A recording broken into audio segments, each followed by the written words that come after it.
Ça les amis, là c'est Jacqueline, là je suis à la Fibule et aujourd'hui on va faire une petite démonstration de la broderie de Lunéville avec Michel Sternberger. Alors c'est pas elle, ça c'est notre couturière là. Et puis Michel est exprès venu de Vendenheim pour nous voir et nous montrer tout ça. Alors je vais d'abord, avant qu'on parle, je vais d'abord montrer un peu ce que Michel a fait. Regardez-moi ça. Donc ça les amis, tout ça c'est la broderie d'art de Lunéville et c'est à l'aiguille et c'est bien marqué. Regardez-moi ça. Et au crochet surtout. Et au crochet. On ouvre comme ça on voit la couleur. Si je parle crochet, j'ai une professionnelle du crochet à la maison. Ma femme fait beaucoup des poupées. Et les vêtements de poupées, tout ça. Mais c'est pas le même crochet. C'est pas le même crochet là. Regardez-moi ça comme c'est beau là. Et là, avant que tu viennes, elle était justement en train de faire une petite démonstration. Alors, ce qu'il faut savoir, c'est que la broderie, tu fais de la broderie, c'est toujours à l'envers, c'est ça? Oui. Alors ça c'est Michel les amis, bonjour Michel, merci d'être venu chez nous à Brumath à la Fibule pour justement avec toute l'exposition de peinture, la couturière, tout ça, et d'expliquer justement aux gens comment ça fonctionne la broderie, parce que beaucoup ne le connaissent pas. Et avant qu'on commence justement, on a discuté un peu comment ça fonctionne, mais d'abord je vais montrer un peu comment ça marche, juste pour expliquer aux gens comment ça fonctionne. Alors on brode surtout à l'envers. À l'envers, je suis désolé si on n'entend pas bien parce qu'il y a beaucoup de gens qui parlent. Avec les paillettes, les sequins, Ouais. les tubes, là j'ai mis les tubes à l'envers. Il y a des points qu'on fait à l'endroit, comme celui-ci, ouais, le point de chaînette. Ouais. Mais la broderie d'art de Lunéville se fait avec un crochet. Donc, qui est celui-là. Ah, c'est pas les mêmes crochets que ceux de ma femme, Ah non, non. Ah, c'est pas du tout pareil. Enfin, chez nous en Alsacien, on dit Stopfnot, c'est ça? Oui, là c'est pas ça. Vous parlez l'Alsacien, non?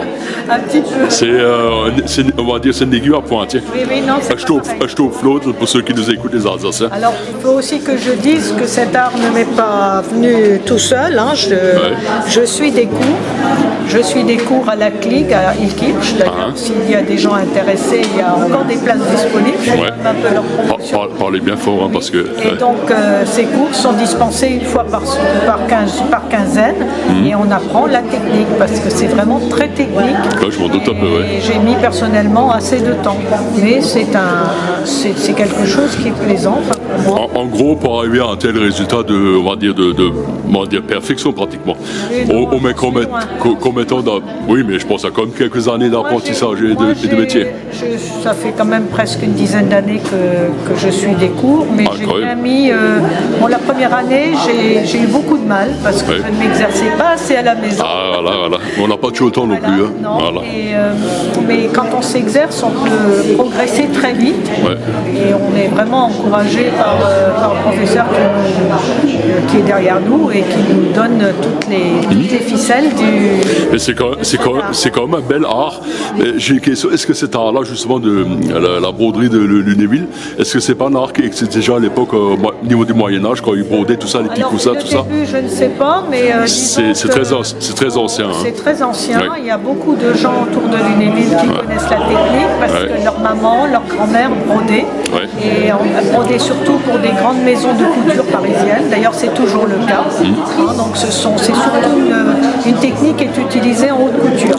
Ouais, je vois. Là, pour une raison très simple. Bon, d'abord parce que c'est très habillé, c'est très riche avec toutes les techniques qu'on peut utiliser. Beaucoup de paillettes, beaucoup de comment dire, on va dire que c'est très scintillant. Voilà. Et bon, aussi, il y a beaucoup d'heures de main-d'œuvre. Je crois un peu. C'est un art qui, au quotidien, n'est pas tellement utilisé. En vrai, on peut dire qu'à Lunéville, généralement, les gens ils connaissent le château.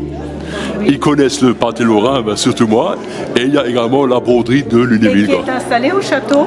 Ah, qui est installée au château? Oui, au château. Il y a quelques années, j'ai vu les artistes au château qui défilaient, qui dansaient, tout ça, qui avaient justement des vêtements avec sortes de paillettes qui brillaient.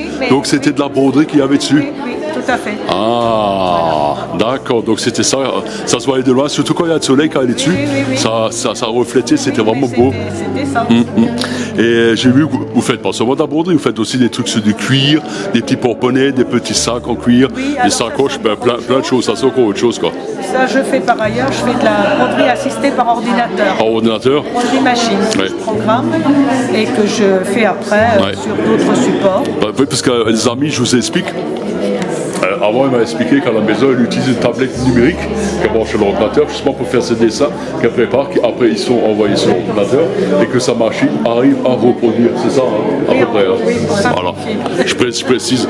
Ok, ben Michel, il y a encore un truc comme c'est bon ou... Non, ça va. Ça va, c'est sympa. De m'avoir accueilli à Brenat. Moi, ça nous fera un petit souvenir de votre passage, c'est super sympa. Et faut que tu tournes la coupe. J'ai rien cassé, j'ai du grand pied, je peux rien, c'est le 47. Ça prend beaucoup de place. Moi, j'ai un enfant. Ah, c'est le mari. Oups, désolé, hein. Je suis un peu partout pour me dire. Ma femme me dirait, je continue avec ce que tu en as là. Elle me dirait, je peux t'emmener nulle part. Michel, Oui. encore un grand merci. Mais c'est moi qui vous remercie puisqu'on a aussi pu exposer nos Voilà, c'est ça qui est bien. Un grand merci à la mairie, à la pisciniste, tout cela. Et comme je tiens mes phrases ici en Bretagne quand je fais un reportage, je dis toujours merci, salut tout le monde. Merci, Moscow, und salut Pissom. Merci, salut Pissam. Salut Pissom, le kilomètre, je paye ça, merci, festival.